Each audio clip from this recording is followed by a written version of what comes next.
ሰላም ጤና ይስጥልን ውድ ተመልካቾቻችን በመከታተል ላይ የምትገኙት ኦሮሚያ ሚዲያ ኔትወርክ OMN ነው። ዕለታዊ የአማርኛ ዜና ሰዓታችን ላይ ደርሰናል። መረጃዎቹንም ወደ እናንተ የማደርሰው ጫሉ ተፎነኝ። የአብይ መንግስት በኢትዮጵያና አሜሪካ መካከል የተፈጠረውን ዲፕሎማሲያዊ ተቃርኖ ለማስተካከል በቀድሞ የኢትዮጵያ ዲፕሎማት በሆኑት አምባሳደር ተቀዳ አለሙ የሚመራ የአማላጅ ቡድን ልትልክ መሆኑን ከፍተኛ የአሜሪካ ዲፕሎማት ምንጮች አመላከቱ።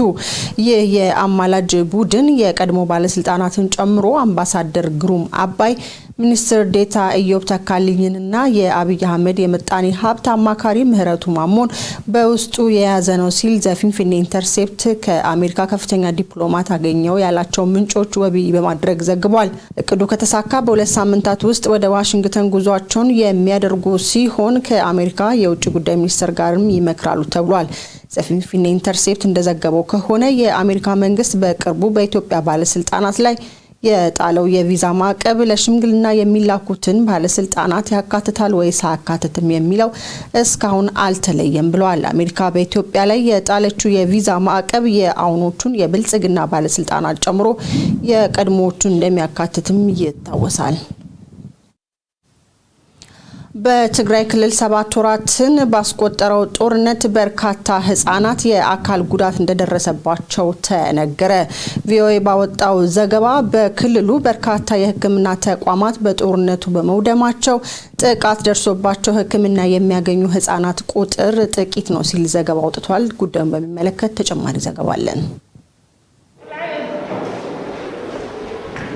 የ15 ዓመቷ ብርሃን አንድ አይኗን በጦርነቱ ተነጥቃለች። በአይኗ ላይ በደረሰው አደጋ አንድ አይኗ ሙሉ በሙሉ ማየት ተስኖታል። በሻቢያ ወታደሮች ጥቃቱ ከደረሰባት በኋላ ሕክምና ለማግኘት እንኳን ለሳምንታት በእግሯ ተጉዛለች። አባቷ ስለ ክስተቱ ለቪኦኤ ልጁና አንድ የቤተሰቡ አካል በቤታቸው ደጃፍ ላይ በመጫወት ላይ ሳሉ ሰዎች ሲጮሁና ሲሮጡ አይተው እነሱም ከጥቃቱ ለማምለጥ ሲሮጡ ሁለቱም በሻቢያ ወታደሮች ታታቸውን ገልጸዋል። ህፃኗ የደረሰባት አደጋ ከፍተኛ ቢሆንም በአካባቢው የነበሩት የጤና ተቋማት በጦርነቱ ሙሉ በሙሉ በመውደማቸው የአይኗን ቁስል በውሃ ከማጽዳት ባለፈ ያገኘችው በቂ ሕክምና የለም በማለት ቪኦኤ አባቷን ወቢ በማድረግ ዘግቧል። በትግራይ ክልል ጦርነቱ ከተከፈተ 7 ወራትን አስቆጥሯል። ድንበር የለሽ የሐኪሞች ማህበር በክልሉ 15% የሚሆኑት የሕክምና ተቋማት ብቻ አገልግሎት እንደሚሰጡ የገለጸ ሲሆን በርካቶች በጦርነቱ ሙሉ በሙሉ ሊባል በሚችል ደረጃ መውደማቸውን አሳስቦም ነበር። ጦርነቱ ቀዝቀዝ ባለባቸው እንደ ኤግዳ ሐሙስ ባሉ አካባቢዎች አንዳንድ የሕክምና ተቋማት አሁን ላይ ተከፍተዋል። ምን ያደርጋል ትላለች ነርስ ተስፋዊት ተስፋዬ ለቪኦኤ በሰጠችው ቃለ መጠይቅ። ጦርነቱን ሸሽቼ ከተደበኩበት ስመለስ ክሊኒኩ ተዘርፎ ባዶ አገኘሁት በማለት ሁኔታውን በአግርሞት ትገልጻለች። ተቋሙ እርቃኑን የቀረ ቢሆንም አሁን ድረስ ጥቃት የደረሰባቸው ሰዎችና በወታደሮቹ የተደፈሩ ህፃናትና ሴቶች ወደ ክሊኒኩ ከማቅናት አልተቆጠቡም። ተስፋዊ ጥቃት ለደረሰባቸው ሰዎች ሕክምና መስጠት ስለማልችል አቅራቢያ ወደሚገኙ ሆስፒታሎች ሪፈር ለማድረግ ተገድጃለሁ በማለት ለቪኦኤ ገልጻለች። ሙሴ ተስፋዬ አጽብሃ የአይደር ሪፈራል ሆስፒታል ዳይሬክተር ሲሆን በጦርነቱ ጥቃት የደረሰባቸው ሰዎች ሕክምና ለማግኘት አስቸጋሪ በሆነ ሁኔታ ውስጥ ይገኛሉ ብለዋል። በየመንገዱ ጦርነት አለ ያሉት አቶ ሙሴ በጦርነቱ መንገዶች በመዘጋጋታቸው ጥቃት ደርሶባቸው ወደ ሕክምና ተቋም ደርሰው ሕክምና የሚያገኙት ጥቂቶቹ ናቸው በማለት ለቪኦኤ ገልጸዋል። እንደ ህፃን በረሃ ሁሉ በርካታ ህፃናት ጦርነቱ ይህ ነው የማይባል የታሪክ ጠባሳ ጥሎባቸው ያለፉ ብዙዎች አሉ። በጦርነቱ በርካቶች ከቤት ንብረታቸው ተፈናቅለው በየሜዳው አባከና ባያተው ቀርተዋል።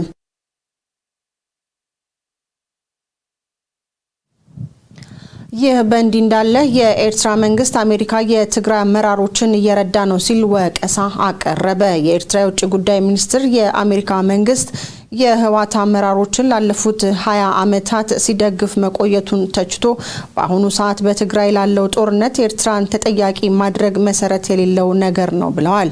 ኡስማን ሳህለ ለተባበሩት መንግስታት የጸጥታው ምክር ቤት በጻፉት ደብዳቤ የጆ ባይደን አስተዳደር ስራ የህወሓትን አገዛዝ እንደገና የማደስ ዓላማ ነው በማለት የወቀሱ ሲሆን አክለውም የአሜሪካን በትግራይ ጉዳይ ጣልቃ መግባትና ማስፈራሪያ ተጨማሪ ግጭትና አለመረጋጋትን ያስከትላል ብለዋል።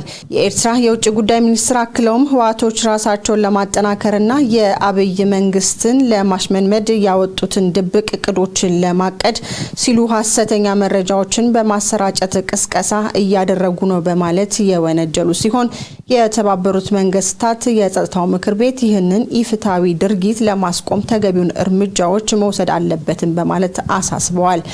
እንዲሁም የአሜሪካን የውጭ ጉዳይ ሚኒስትር የወቅቱን ወይም የቀድሞ የኤርትራንና የኢትዮጵያን መንግስት ወታደራዊ ባለስልጣናትን በተመለከተ የቪዛ ገደቦችን አስመልክቶ የሰጠውን መግለጫም ተችተዋል።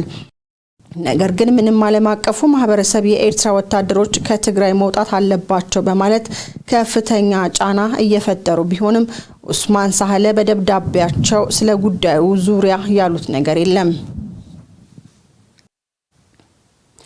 የሶማሊያ ወታደሮች በኢትዮጵያ ጦርነት መሳታፋቸው ተዘገበ። ለተባበሩት መንግስታት ጠቅላላ ጉባኤ ይቀርባል የተባለ አንድ የድርጅቱ ሪፖርት ለመጀመሪያ ጊዜ የሶማሊያ ወታደሮች በኢትዮጵያ ትግራይ ክልል መኖራቸውን ይፋ አድርጓል።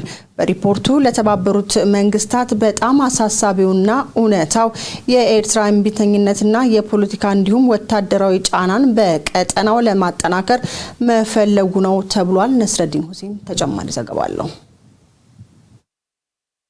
የተባበሩት መንግስታት ሪፖርት ለመጀመሪያ ጊዜ በትግራይ ክልል የሶማሊያ ተዋጊዎች መኖራቸውን ይፋ አደረገ። በተደጋጋሚ ጉዳይ የተነሳ ቢሆንም የተባበሩት መንግስታት በሶማሊያ ወታደሮች ዙሪያ ያለው ነገር የለም ተብሏል። የተባበሩት መንግስታት ድርጅት ጠቅላላ ጉባኤ ሊገባ የተዘጋጀው ሪፖርት እንደሚያመለክተው የሶማሊያ ወታደሮች በትግራይ ክልል ከኢትዮጵያ መንግስት ጎን በመሆን በመዋጋት ላይ ይገኛሉ። በተባበሩት መንግስታት ልዩ ዘጋቢ መሐመድ ባባኪር የተዘጋጀው ሪፖርት ስለ ጉዳዩ ሲያብራራ በክልሉ ያለውን ግጭት ይዘት ይባስ የሚያወሳስብና አካባቢ የተፈጠረው የሰብአዊ ቀውስ ይዘት ተጨማሪ ትኩሳት የሚጨምርበት ነው ብለዋል። ከኤርትራ ሰራዊት መሳተፍ ጎን ለጎን ልዩ ዘጋቢው የሶማሊያ ወታደሮች ስለመሳተፋቸው ተጨማሪ መረጃዎችን አግኝቷል የሚለው ሪፖርቱ የሶማሊያ ወታደሮች ከኤርትራ ጦር ስልጠና ካምፕ ወደ ጦር ሜዳ መወሰዳቸውን ዘግቧል። የሶማሊያ ተዋጊዎች የኤርትራ ወታደሮች በማጀብ የኢትዮጵያን ድንበር በማቋረጥ መግባታቸው ተዘግቧል። ሪፖርቱ አክሎም የሶማሊያ ወታደሮች በአክሱም ከተማ አካባቢ ይገኛሉ ያለ ሲሆን በከተማዋ የዩኔስኮ ዓለም አቀፍ ቅርስ የሆነ ቦታ መውደሙን አትቷል። የኤርትራና የሶማሊያ መንግስት ጉዳዩን ያስተባበሉት ቢሆንም መረጃዎች እንዳሉት ልዩ ዘጋቢው አንስቷል። የተባበሩት መንግስታት ሪፖርት አክሎም በትግራይ ክልል የኤርትራና የኢትዮጵያ ወታደሮች ከፍተኛ የሰብአዊ መብት ረገጣ መፈጸማቸውን በማንሳት የቅድስት ማርያም ሆስፒታል እንዲሁም የአክሱም ዩኒቨርሲቲ መዘረፉን ይፋ አድርጓል። ሪፖርቱ አያይዞም የኤርትራ ሰራዊት ሆነ ብሎ በንጹሃን ዜጎች ላይ እርምጃዎችን ወስዷል፣ በዘፈቀድና በጅምላ ጨፍጭፏል፣ የጾታ ጥቃቶችን በገፍ ፈጽሟል፣ ንብረት አውድሟል፣ ህዝብን አፈናቅሏል፣ እንዲሁም የኤርትራ ስደተኞች ላይ ጠለፋ ፈጽሟል በማለት ከሷል። ሪፖርቱ የኤርትራ መንግስት በወታደሮቹ በኢትዮጵያ መኖር ጉዳይ ላይ መረጃዎችን እንዲሰጥና ለተፈጸሙ የሰብአዊ መብት ረገጣዎች ምላሽ እንዲሰጥ ምክረ ሐሳብ አቅርቧል። የሰብአዊ መብት ድርጅቶች ድንበር የለሽ ዶክተሮችና አምነስቲ ኢንተርናሽናልን ጨምሮ በክልሉ የተፈጸሙ ከፍተኛ የጾታ ጥቃቶችን፣ ጅምላና ህገወጥ ግድያዎችን መመዝገባቸውን መግለጻቸው ይታወሳል። የተባበሩት መንግስታት ድርጅት የምግብ ፕሮግራም ዳይሬክተር ዴቪድ ቢዝሊ ጊዜው እያመለጠ ነው በማለት ከፍተኛ ጉዳትን ለማስቀረት የሰብአዊ እርዳታ ማድረስ እንዲቻል ጥሪ አቅርበዋል። የተባበሩት መንግስታት ለመጀመሪያ ጊዜ የሶማሊያ ወታደሮች መሳተፋቸውን በተመለከተ ያነሳ ቢሆንም በተመሳሳይ ሁኔታ በኦሮሚያ ክልል የኤርትራ ወታደሮች ሰፍረው ህዝቡን እያሰቃዩ መሆኑን በተመለከተ ያለው ነገር የለም። የአሜሪካው አትላንቲክ ካውንስል ነባር አባል ካሜሮን ሁድሰን የሶማሊያ ተዋጊዎች መሳተፍ በተባበሩት መንግስታት መነሳቱ የመጀመሪያ መሆኑን በማንሳት ጉዳዩ ጉዳዩን ለማረጋገጥ ችግር መኖሩን ገልጸዋል። ባለስልጣኑ የተባበሩት መንግስታት ጉዳዩን ለማጣራት ክልል ውስጥ መግባት አለመቻሉን ከዘናሽናል ጋር በነበራቸው ቆይታ ይፋ አድርገዋል። ሚስተር ሁድሰን በሪፖርቱ በጣም አሳሳቢ የሚሆነው እውነት የኤርትራ አንቢተኝነትና የፖለቲካ እንዲሁም ወታደራዊ ጫናዋን በቀጠናው ለማጠናከር መፈለጓ ነው ብለዋል። ይህም ከመጋረጃ በስተጀርባ ኢሳያስ አፈወርቂ የራሱን ጫና ለማበረታታትና ኢትዮጵያ ኤርትራን እንዲሁም ሶማሊያን በኮንፌዴሬሽን የመቀላቀል ሐሳብ ነው ያሉ ሲሆን ይሄ ደግሞ ለጅቡቲ ሱዳንና ኬንያ ጥሩ ዜና አይደለም ብለዋል። ምንም እንኳን ዓለም አቀፍ ማህበረሰቡ የኤርትራ ወታደሮችን ኢትዮጵያን ለቀው እንዲወጡ ጥሪ ማድረጉን ተከትሎ አብይ አህመድ ቃል የገባ ቢሆንም ሳይፈጸም መቅረቱ ይታወሳል። ሚስተር ሁድሰን የተባበሩት መንግስታት የሞቃዲሾ ባጀትም ሆነ የጸጥታ ድጋፏ በውጭ እርዳታ የተመሰረተ መሆኑን በማንሳት የተባበሩት መንግስታት ጫና ሊያሳድር ይችላል ብለዋል። በሶማሌ ክልል የሚገኙ የፖለቲካ እስረኞች የረሃብ አድማ ማድረግ ከጀመሩ 7 ቀናትን ማስቆጠራቸው ተሰማ።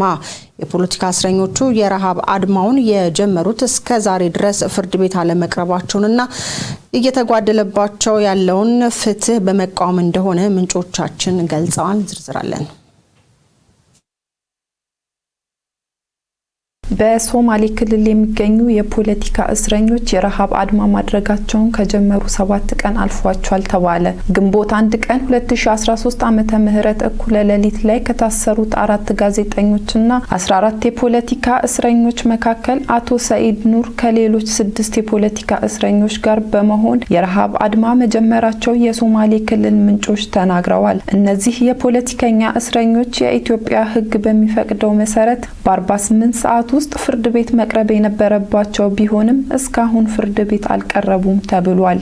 በኦጋዴን እስር ቤት የሚገኙት የሶማሌ ፖለቲካ እስረኞች የረሃብ አድማ የጀመሩት በፖለቲካ አመለካከታቸው ብቻ መታሰራቸውን እስከዛሬ ፍርድ ቤት አለመቅረባቸው እና የተጓደለባቸው ፍትህ ለመቃወም እንደሆነ ምንጮች ተናግረዋል። እነዚህ የፖለቲካ እስረኞች ምንም እንኳን የረሃብ አድማ ከጀመሩ 7 ቀን ያለፋቸው ቢሆንም እስካሁን ድረስ የረሃብ አድማ ያደረጉበት ጥያቄ እንዳልተመለሰላቸው ተገልጿል። ከፖለቲካ እስረኞቹ መካከል አንዱ የሆነው የአቶ ሰኢድ ልጅ የሆነው ናስር ሰኢድ በሶማሌ ክልል የነበረውን የቅድመ ምርጫ ማጭበርበር ለማጋለጥና ችግሩን ለመፍታት ያደረጉትን ጥረት ተከትሎ አባቱን እና የስራ ባልደረቦቹን ለእስር መዳረጋቸውን መግለጹን ይታወሳል።